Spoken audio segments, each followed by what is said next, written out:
Ready to head out for your first empathy session? Not so fast. We have a few reminders that we have to go over before you do. In this episode, we'll refresh ourselves on effective empathy strategies so that you can maximize your opportunities later on. Stay tuned.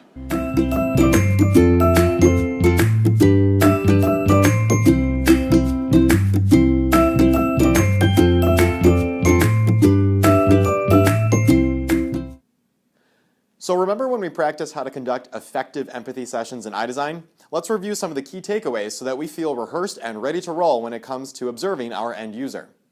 First, it's important to make sure that we pay attention to detail rather than just broad actions. For example, if I were observing how someone uses their phone, I could pay attention to how they hold it, how they type, the positions of their hands, arms, and body, if they lock the phone when they're done, where they set it, and so forth. A lot of times, opportunities for innovation come from paying attention to these small details, so make sure you focus in as best you can. While you're observing your end users, there are 3 helpful questions that you should consider to help guide your focus. Number 1, what are they doing? Number 2, how are they doing it? And number 3, why are they doing it that way? By asking these questions, you can learn more about the motivations behind an end user's actions.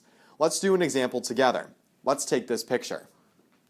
Now, in this picture, we're clearly looking at a group of people planting something. I know that they're planting something because I can see the containers in front of us. That's where plants are normally delivered with.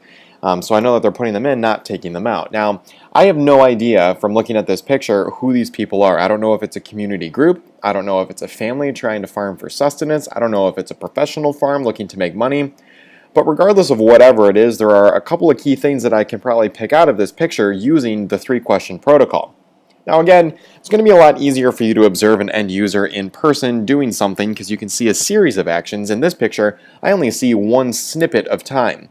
So in this picture, let's take a look at some of the stuff that I can see. The first thing that jumps out at me is in the very front. I'm looking at these planters. There's 2 of them in front, and there's one a little bit further back underneath the woman wearing the blue shirt. Now, the planters are like any other planter you'd find at, for example, Eastern Market downtown in the springtime or at your local hardware store or nursery. They are divided into lots of little compartments. There's 1 plant per little compartment. If you're familiar with them, I already know from my background knowledge that those little compartments probably come out in smaller trays, and then you can kind of push the plastic a little bit to get the dirt and the roots to pop out. When I look at these ones, I see that the one in back is full, I see that the one in front is dipping down a little bit, and I notice that there's a lot of dirt in those, even though there aren't plants in those. So I would probably have a couple of questions about what happened to those particular ones. Did seeds not grow? Or did they try to take them out? The whole plant ended up getting ripped out? You know, what's going on with those right there? If I were to ask these people any questions, by the way, I would continue to push their answers using that 5 why protocol. So I'm going to encourage them to dig deeper so that way I can learn more about them. I might learn more about why they're here, the different needs that they have, and things like that. If I take a look at the people themselves, so it kind of looks like this middle, I guess, section of the farm or of the picture here. It looks like 1 row of plants, and then on the left it looks like a row of plants. It looks like behind the guys in the brown and red shirts, it looks like that's another row of plants. And if I were to look at these people, I'm going to start with the woman on the left. I notice that she's got her feet kind of in between the 2 areas, but it looks like she's kneeling in the other garden bed. That might not be a huge deal, but I'm going to pay attention to the fact that she is kneeling and also wearing a hat, presumably for sun cover. I don't know how much sun exposure this area gets throughout the course of the day, but assuming that they're planting things, probably a good amount. Now the guy behind her is kind of squatting. If you notice, his right knee is actually up and he's kind of leaning on top of it, and his left knee is hovering above the ground. And he's continuing to work, also with a hat for sun protection, it looks like. The woman behind him is crouching. Her knees aren't touching the ground. If you look at the guy in the brown shirt and the front on the right with the tree logo on the back, he's kneeling in the dirt as well, reaching forward, and of course the guy behind him is standing. Now, just by looking at the positions of all these people, I might be able to notice a few things. Number 1, if I'm looking at what are they doing, I see that they're planting things and they're all kind of crouched low to the ground. If I look at the second question, how are they doing it, this is where I'm going to be able to pick things out. Right? The woman on the left in the front and the guy on the right in the front are both kneeling on the ground.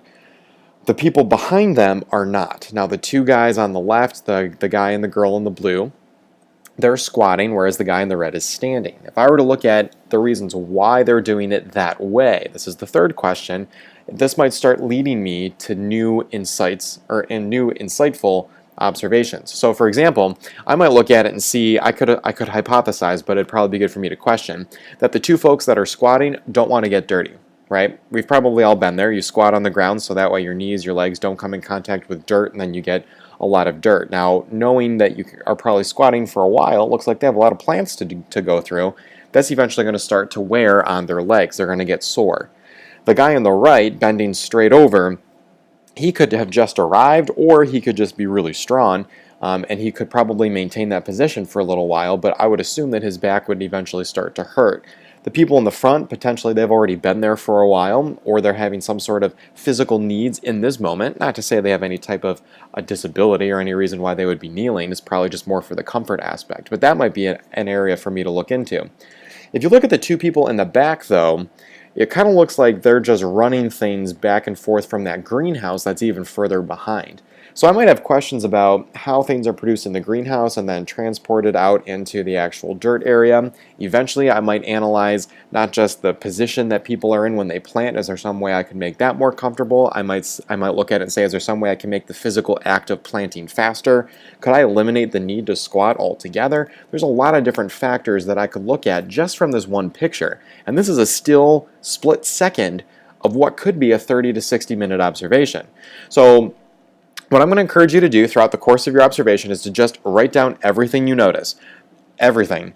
Everything that's big, small, no matter if it seems significant or not. I'm going to make notes of all of this information because we're going to go through our debrief protocol, and the solution, or actually the challenge really that we're looking at here, might not even be what we're looking at. The challenge might be something that happens before this moment in time that I might be able to dig into and correct, so that way we never get to some of the things that I'm looking at here.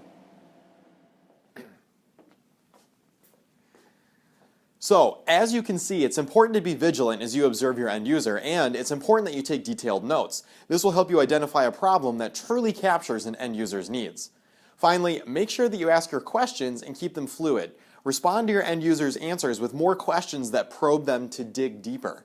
Remember that 5 why protocol we've done before. Keep asking why to get at the core of a potential problem. You'll take your empathy notes directly in the innovator's log. Remember to leave a page open for the empathy summary. You can complete that page either before or after your observation by following the template I left for you in Classroom. Good luck! I'm excited to see what you learn.